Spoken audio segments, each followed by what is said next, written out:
Cricket ഭയങ്കര പ്രാധാന്യം.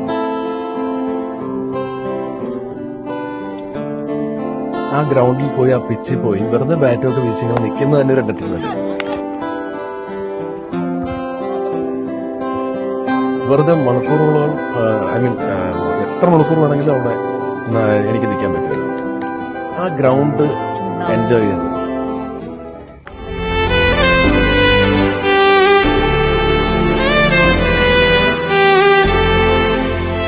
ഇപ്പോഴും സ്വപ്നത്തിൽ ക്രിക്കറ്റ് തന്നെയാണോ?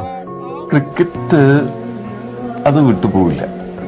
അതൊരു ഭയങ്കരമായ ഒരു ത്രില്ലാണ് ഞാൻ.